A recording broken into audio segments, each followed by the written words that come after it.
Hi, my name is Charles, and I wanted to make ramen, but I didn't want to make tonkatsu ramen because if you search on YouTube, there'll be like a billion results. And the second reason is that pork bones are usually harder to get, and most supermarkets don't sell them, and that means you have to go to a butcher to go get pork bones. And going to a butcher means social interaction, and I don't like that. So I opted to make a ramen that can be made with just two whole chickens. Actually, one if you are making one portion, in my opinion, that's just too much work for one portion. So yeah, and you can get whole chickens like in any supermarkets. So I thought that'd be easier and also cheaper. Pork prices are fucking rising. So yeah, let's get into it right now.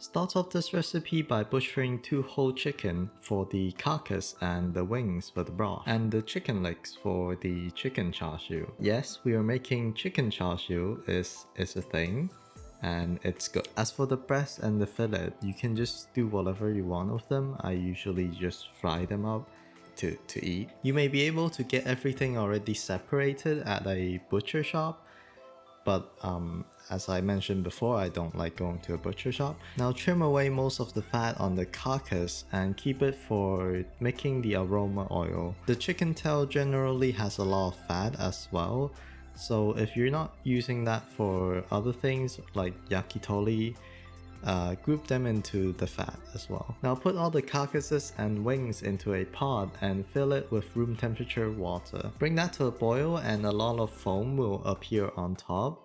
And just drain that and clean all the chicken parts and put it back into a pot with 3.5 liters of water. Just for reference, all the chicken parts I used total at 760 grams.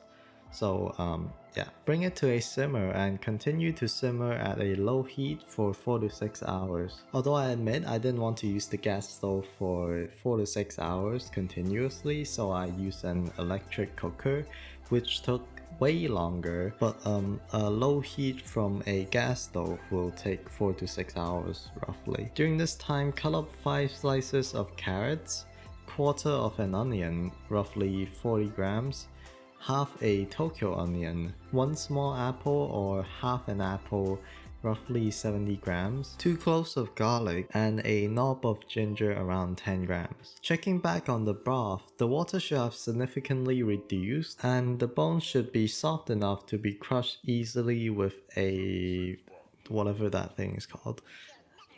If your broth isn't quite there yet, you can use a hand blender to blend up some of the harder, bigger bones. After that, get the broth to a rolling boil for 30 minutes to get all the essence out of the bones. Now after that, the broth should look nice and white and much less transparent than before. Keep in mind the more fat you have in there that you didn't trim off will make the broth look more yellow than it really is. Lower the heat to a simmer and add all the aromatics that was prepped before.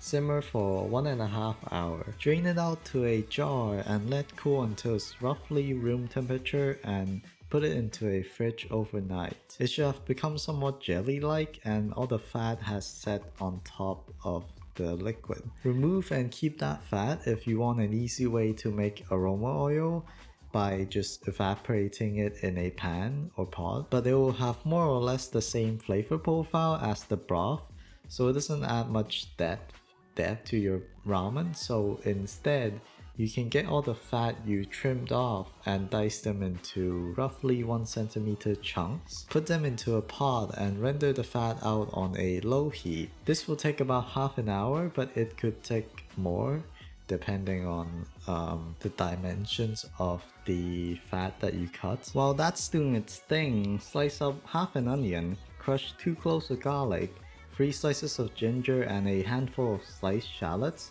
which I keep in the freezer always, and you should too because it's great for fried rice. Now drain out the chicken scraps from the oil, and you can keep them in the freezer as well to put in fried rice. It's great, it's delicious.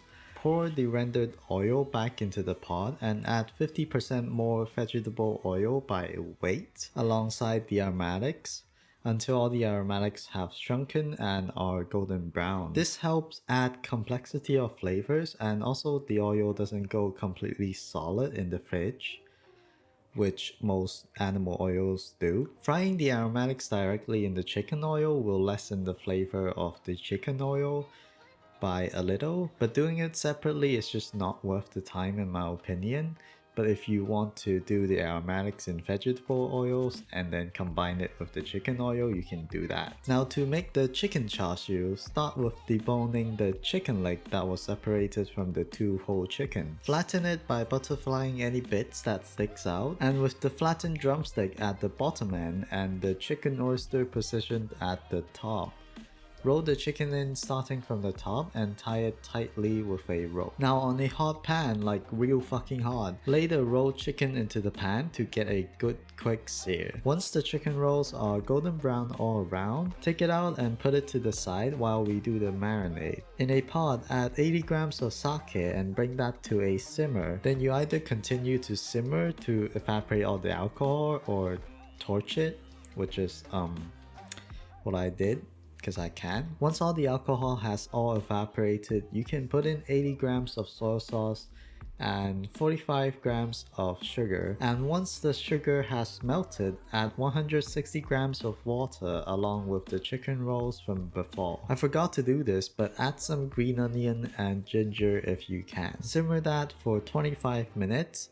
Take it out and let cool before putting it in a bag, in my case a vacuum bag, along with enough liquid to cover the whole chicken. Marinate it in the fridge overnight. Now the leftover liquid can be used to make Ajitama or Ramen Egg if you don't want to use any more resources, but I opted to make a separate marinade for the Ramen Egg. Before you even start to make the marinade, if you store eggs in the fridge, take them out to let them cool to room temperature. Now to a small saucepan, yes, I'm calling it a saucepan even though it's a measuring cup, add 50 grams of mirin, a tablespoon or 17 grams of sake, and again do that burning off alcohol thing, ooh, fire.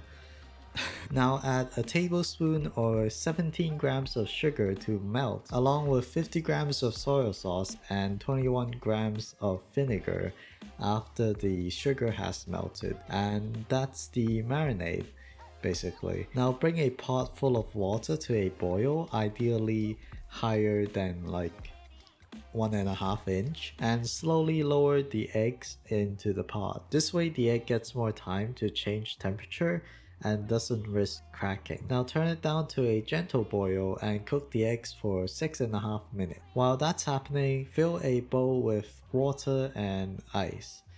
So basically ice water. Now just drop the eggs into the ice water and let it sit for a few minutes to stop it from cooking any further. Crack the eggshells all around and peel away all the shells from all the eggs. Put the peeled eggs together with the marinade in a vacuum bag or a freezer bag and try to push out as much air as possible without spilling the marinade. Marinate for a day and a maximum of a week. For the Miso Tare, I'm making a fairly simple one. Just mix together 15 grams of sake, 8 grams of mirin, and since it's such a small amount, it's not worth burning off the alcohol. Now continue with 8 grams of soy sauce, 120 grams of miso, 8 grams of sugar, and 8 grams of sesame seeds. Over the mixture, grate 5 grams of garlic and a small knob of ginger.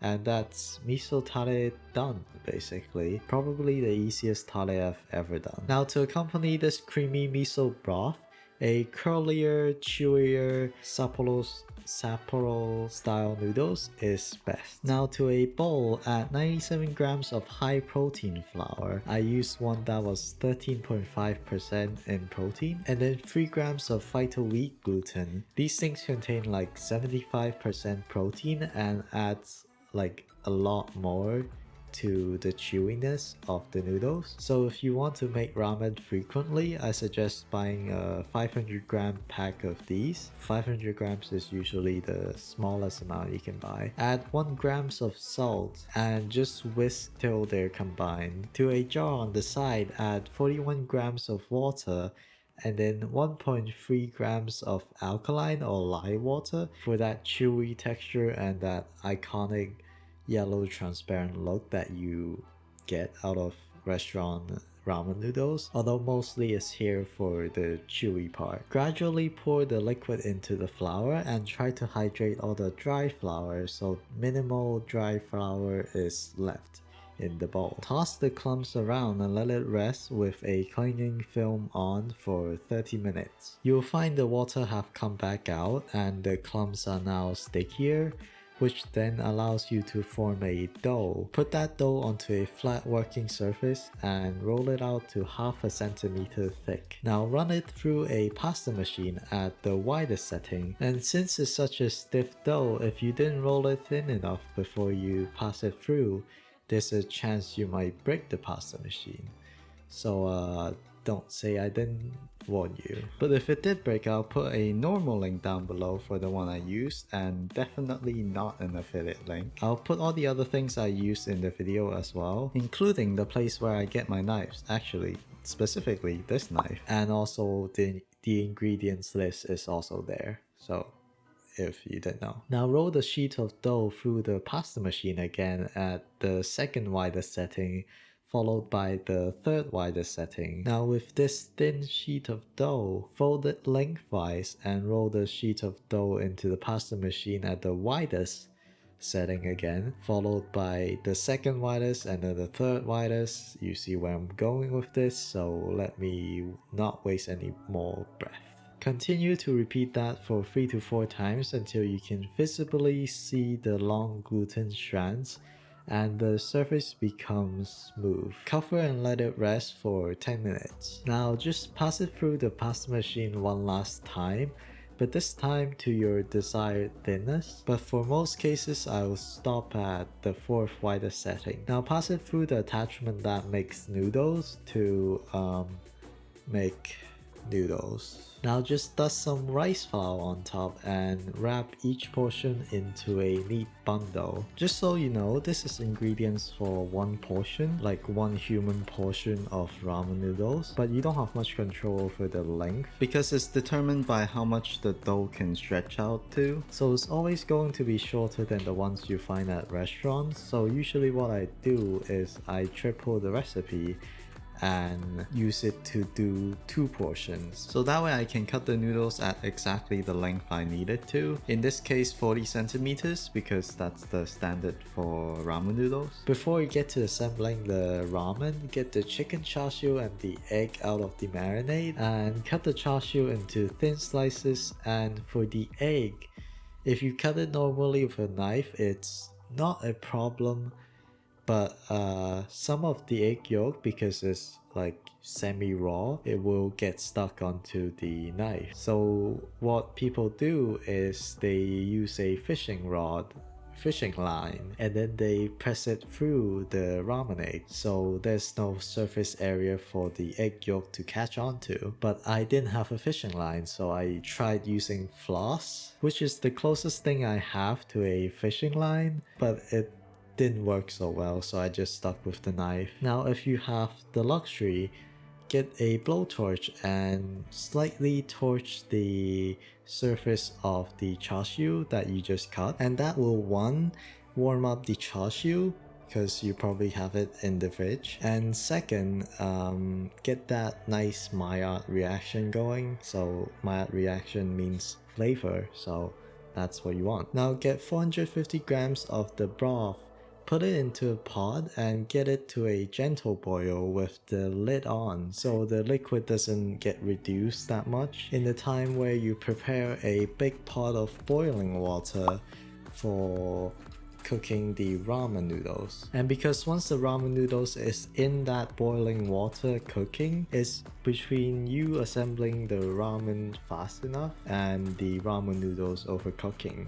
So you want to have everything set up on the table, like the miso tare, the aroma oil, the chashu, the egg, and all the other stuff that you might want to put on there, which I'll mention later. Now the ramen noodles, I find that they cook in 1 minute and 50 seconds. Now with that out of the way, fluff the ramen noodles a little bit. So basically pulling them apart and making sure they're not sticking to one another. And then just drop it into the boiling water. And if you don't have one of these net things to catch the ramen noodle as it cooks, it's not that big of a deal. But at the end, when you want to shake off as much excess water so it doesn't dilute the broth, it's gonna be harder, but as I said, it's not that big of a deal. But I will put a link down below if you feel fancy and want to buy one. Now once the ramen noodles starts cooking, put 30 grams or 2 tablespoons of miso tare in the bowl, a whole tablespoon of aroma oil, and just pour in the piping hot broth that you had on a gentle boil. Now just wait for the ramen noodles to finish cooking and shake off all the excess water, or as much as you can, and then just put it into broth. Now using a chopstick, preferably a long one, try to pull a bunch of noodles out and up in the air, and then fold it back and then forward on top of all the other noodles so that there's a surface and a support for all the other things you're going to put on it, which are going to be the chicken chashu followed by the ramen egg and all the other shit I put in there just to make it look grand, you know, for YouTube. The chashu and the egg is just baseline, so you can really put whatever in there. Sprinkle some green onion on top, and for some reason there's a piece of shallots in my bag of green onions, so I don't know what happened there. Add some Japanese shichimi and some chili oil I made to spice it up a little bit. Plus some shredded nori on top, and be depressed as it disintegrates into nothing because dumbass over here put it directly on the broth. Now this is something I hadn't really done before, and that is to eat and review my food, but I saw Anime Kitchen did it, so I am going to do it. The ramen noodles were still very chewy after spending 10 minutes in the broth just bathing because I had to shoot the thumbnail, and a lot of it is due to the higher water percentage that the noodles itself hold. The chicken chashu is flavorful, but it's a little small, not gonna lie. Like I feel like I have to put 4 of them in my mouth at once to feel that satisfaction of eating meat. The ramen egg is, you know, great because it's ramen egg, you can't fuck up ramen egg. The broth is really creamy and flavorful, and that's usually a good thing, but in my case I was eating this at 4 p.m. and I couldn't finish all of it because it was so creamy. But yeah, that's it. Bye. So usually at this part of the video, I talk about how to store the food, but ramen is a little bit more complicated than that, because for example, if you freeze the egg and defrost it to eat, it will taste like tofu, the texture, and so that's unpleasant. And freezing the broth entirely is an option, but it takes up a lot of space and certainly not the most efficient way to do it. So I think storing ramen will be a video on its own. If you like the video, you can go and like it. You have that freedom. We live in a world where freedom is you have freedom. You also have the freedom to click the subscribe button. So yeah, do that.